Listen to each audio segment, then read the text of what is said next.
Retrouvez Vélo Passion sur Radio Cyclo.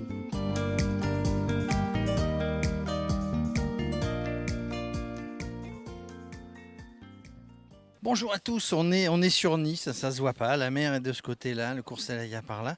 Je suis avec Camille Franqui. Bonjour Camille. Salut Jérôme. Alors Camille, je suis venu la voir parce qu'elle elle fait un podcast depuis peu, il y a une dizaine de podcasts à peu près qu'elle a créé, qui s'appelle La Pampa et qui vont certainement être distribués sur la grille de Radio Cyclo, écoutés sur la grille de Radio Cyclo. Alors, qu'est-ce qui t'a pris Camille? Présente-toi, qu'est-ce qui t'a pris à un moment donné? Tu es une passionnée de vélo évidemment. Qu'est-ce qui t'a pris de lancer un podcast qui s'appelle Pampa? L'idée de la Pampa, c'était de faire voyager les gens en fait. Moi, je suis passionnée de vélo comme tu le dis, à mon petit niveau. Je fais pas des choses de fou, mais en fait, quand je suis en vélo avec les gens que j'aime, c'est le moment où je suis vraiment trop bien.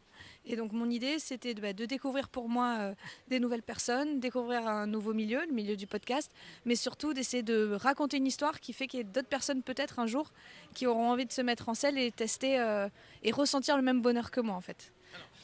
Comment ça t'est venu à un moment donné? Bon, t'es passionné, il y a beaucoup de passionnés de vélo, il y a beaucoup de passionnés de podcast. Comment on arrive à se dire, ça y est, allez, je démarre, je me lance?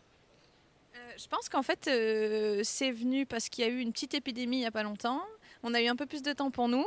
Et du coup, plus de temps pour réfléchir. Et c'est ce qui est pas mal, parce que quand tu réfléchis, du coup, tu trouves des choses. Et je pense que j'avais de la place quoi, pour faire quelque chose. Et c'est pour ça que j'écoutais beaucoup de podcasts. J'adore ça. C'est vraiment quelque chose. Chaque jour, j'écoute 2-3 podcasts. Et du coup, je pense que j'ai eu envie de me lancer et voir me mettre un peu en danger, tu vois. De me dire, allez, on arrête de ronronner et découvrir vraiment un truc que je connaissais pas du tout. Ouais, c'est ça, peut-être me mettre un peu en danger, quoi.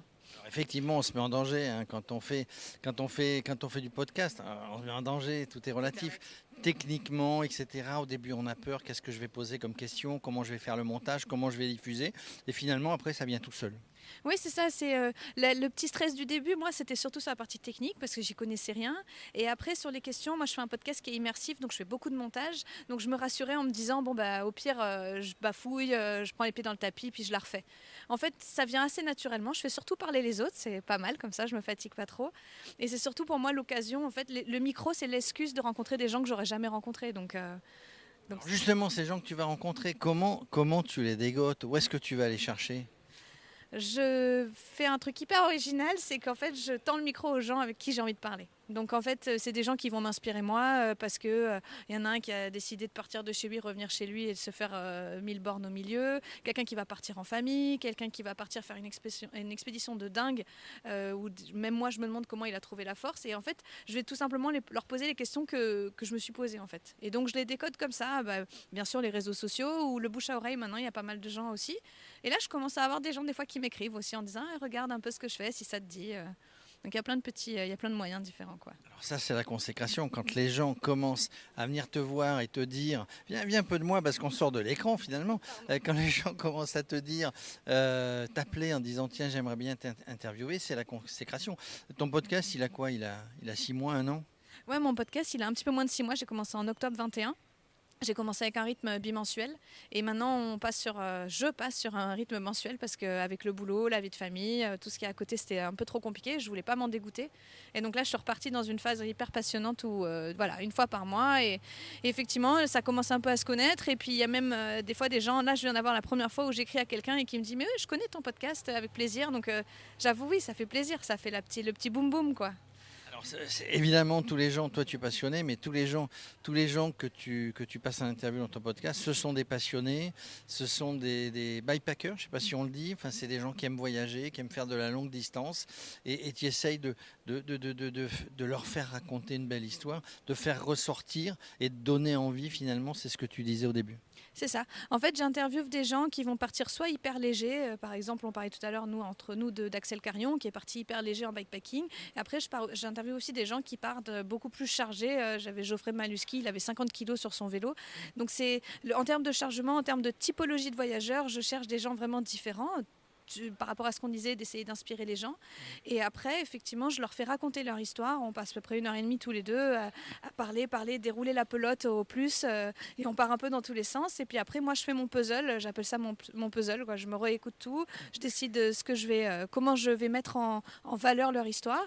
Je rajoute un peu de musique, un peu de fond sonore, des bruitages, etc. Des fois ma voix quand j'ai quelque chose à raconter. Et puis voilà, je mélange tout ça et ça fait la pampa, quoi. Ça fait la pampa. Est-ce que dans la pampa, il t'est arrivé une fois, après une interview, de dire non, finalement, celle-là, je vais pas la passer? Ça m'est arrivé une fois où j'ai interviewé quelqu'un, le feeling est hyper bien passé, mais j'étais pas contente de la manière dont on avait interagi. Je trouvais que j'étais pas allée au fond des choses, j'avais pas récupéré quelque chose que quelqu'un d'autre n'aurait pas pu récupérer. C'est le sentiment que j'avais en tout cas. Et puis du coup j'ai laissé, je l'ai pas retouché pendant 2-3 mois. Et finalement j'y suis revenue parce que quand même l'histoire me plaisait vraiment beaucoup. Et finalement tu vois, c'est un des épisodes qui a le plus plu.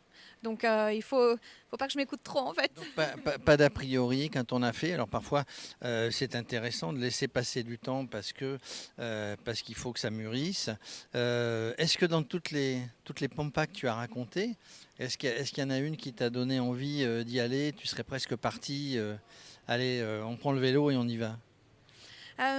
La pampa peut-être qui va peut-être me faire le plus bouger, c'est un des derniers épisodes que j'ai fait, c'est avec Geoffrey Maluski dont je te parlais.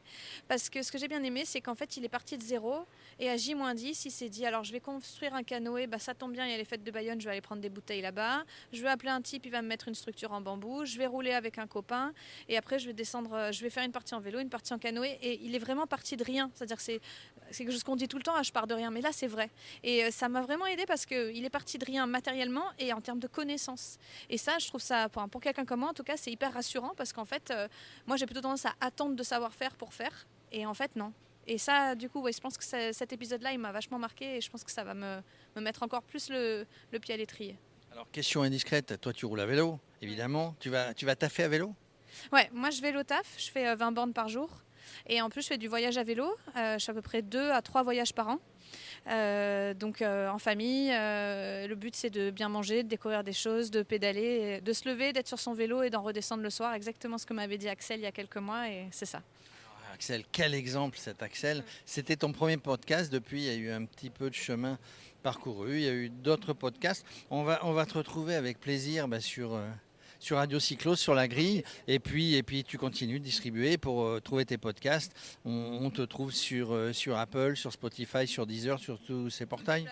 Toutes vos plateformes de podcast préférées, tout le monde nous redistribue. Et puis bien sûr, grâce à toi, merci beaucoup, bientôt sur Radio Cyclo, sur la grille.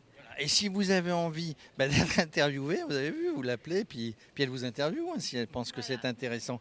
Merci Camille, à bientôt. Avec grand plaisir et merci beaucoup Jérôme, c'était un plaisir.